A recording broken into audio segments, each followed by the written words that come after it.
À 18h, passé de 12 minutes, on rejoint de suite l'invité du jour. Patrice Lucas est notre invité. Il a créé la société Omea en janvier 2007. Depuis, avec son réseau de partenaires, il encourage avec passion la construction de maisons individuelles ou de bâtiments à ossature bois. Pour cet homme d'expérience de l'immobilier, ce type de construction est promis un bel avenir. Je vous propose qu'on en parle de suite avec lui. Bonsoir et merci d'être sur notre plateau, Patrice Lucas. Bonsoir. Alors, les maisons à ossature bois, c'est solide? Ça marche réellement? Disons que c'est un procédé de construction qui existe depuis des dizaines d'années dans d'autres pays hors que la France, et notamment le Canada. Donc c'est plus de 2 millions de maisons construites par an au Canada depuis plus de 60 ans, donc 80% partent à l'exportation. L'expérience des Canadiens est due aussi au fait des conditions climatiques très rudes, jusqu'à moins 45 degrés l'hiver, plus 30, plus 35 degrés l'été. Donc c'est vraiment un procédé de construction qui est extraordinaire, qui est écologique et qui amène un confort de vie inégalé par rapport aux constructions traditionnelles. C'est justement ce que je vous demandais. J'imagine que le bois doit avoir des avantages concernant l'isolation, par exemple, par rapport au béton ou au bloc de briques classique. Complètement. En fait, le bois, il y a plusieurs avantages. En premier lieu, il y a un confort de vie qui n'a rien à voir avec ce qu'on peut connaître au niveau du traditionnel, notamment par rapport à l'humidité, par rapport à l'isolation, c'est-à-dire thermique, au chaud ou au froid. Ensuite, vous avez un avantage dans les délais de construction, puisqu'on construit une maison à ossature bois maximum en 6 mois, on va dire entre 4 et 6 mois. Donc, par rapport à une construction traditionnelle, on dira, où on construit en 12, 14 ou 15 mois. Et puis après, le dernier avantage, il est financier, puisque on construit pour un prix équivalent au traditionnel des constructions à ossature bois, sachant toutefois que les factures énergétiques mensuelles, qu'elles soient électriques ou autres, vont faire que on va faire jusqu'à 30, 40, voire 50% d'économie sur la facture énergétique. Et comme l'énergie, ça va coûter de plus en plus cher, je ne vous fais pas un dessin, confort de vie, délai de construction rapide, coût intéressant et facture énergétique qui chute. Tous les intérêts sont là pour construire en ossature bois. Ça converge du moins en votre faveur. Complètement. La société Omea, donc vous l'avez créée en janvier 2007. C'est ça. Aujourd'hui, elle est bien implantée, j'imagine, dans le bassin. Ça fait 2 ans que j'ai créé cette société. J'ai signé un contrat de partenariat avec la Charpenterie, qui est une société qui est basée à Chicoutimi, à 650 km au nord de Montréal. Je dois développer leurs produits sur toute la France et le Maroc, parce que je pense aussi que le thermique, ça marche au froid, mais ça marche aussi au chaud.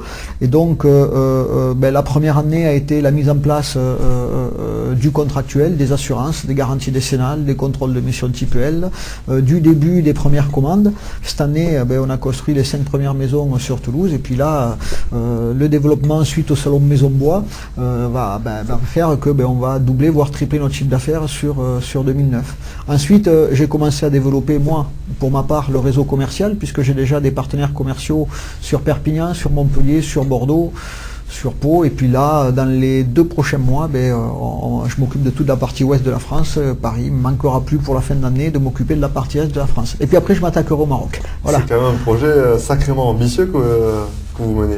Par rapport à mon expérience professionnelle, j'étais spécialisé dans le développement, donc voilà, je fais du commerce avec les ossatures bois. Je ne suis pas un constructeur, puisque je ne travaille qu'avec des architectes et des maîtres d'œuvre. Donc à partir de là, moi j'ai besoin de gens qui me représentent commercialement. Oui, c'est ambitieux, mais bon, je sais faire ça et je sais bien le faire, donc voilà, je le fais. Vous êtes confiant quant à l'avenir pour ces maisons-là?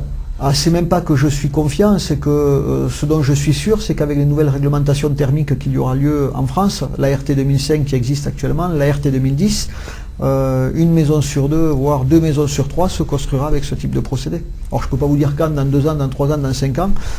Les contraintes thermiques vont être tellement importantes, imposées par la législation française, que construire en traditionnel, ça va devenir hors coût. Quand on voit les coûts du foncier, les coûts de construction, les coûts de la main d'œuvre. Donc il faudra trouver des procédés de construction qui répondent à la fois aux lois françaises, qui répondent à la fois à une économie d'énergie et qui répondent aussi à la fois au portefeuille des clients. Donc à partir de là, ça va être dans 2 ans, dans 3 ans, dans 5 ans, j'en sais rien. Mais ce dont je suis sûr, c'est qu'une maison, voire 2 maisons sur 3 se construira avec ce type de procédé. Je vais poser une question en néophyte que je suis vraiment. Avec une maison en bois, j'ai autant de liberté quand je souhaite imaginer ma maison qu'avec une maison traditionnelle? Complètement. Alors, une maison à ossature bois, là je parle d'un terme générique, puisque ossature bois c'est un terme générique. Si je suis allé les chercher au Canada, les maisons, c'est pas pour rien. C'est que c'est vraiment la Rolls entre guillemets de l'ossature bois D'accord. en termes de pérennité, en termes de qualité de bois. Par contre, d'un point de vue architectural, on peut faire absolument ce qu'on veut. D'accord. Au niveau des formes, on peut faire ce qu'on veut.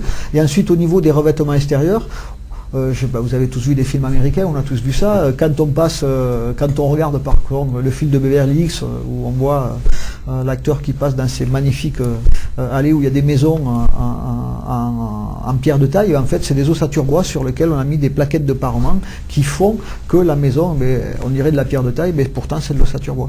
On peut faire du crépi sur une ossature bois, on peut avoir du bardage au bois, on fait ce qu'on veut. C'est vraiment malléable. C'est complètement malléable. Le gros avantage de l'ossature bois, c'est que quand on a compris, c'est un problème d'éducation en France, mais quand on a compris que la pérennité du produit ossature bois était équivalent à une construction traditionnelle, ça dure 200-250 ans sans problème, du moins pour les ossatures bois canadiennes, on n'a que des avantages de construire en ossature bois. Enfin, moi, j'ai été formé par les Canadiens et ça fait 2 ans que je suis dans ce produit. Pour ma part, la prochaine maison que je ferai, dès que j'aurai vendu la mienne en traditionnel, je ne ferai que de l'ossature bois. Je dirais même il faut être fou pour construire en traditionnel. Mais bon, ça n'engage que moi, quoi. En tout cas, merci beaucoup Patrice Lucas d'être venu nous présenter votre société. Est-ce que vous pouvez nous donner éventuellement une adresse internet sur laquelle on peut... www.omea.fr. Merci beaucoup. Allez, de suite, je vous propose qu'on passe à notre nouvel reportage. L'association Vélo reprend l'organisation de ces balades nocturnes afin de permettre aux Toulousains de mieux découvrir leur ville. Le premier rendez-vous est fixé ce vendredi devant la basilique Saint-Cernin et Benjamin Duclos est parti à la rencontre des organisateurs.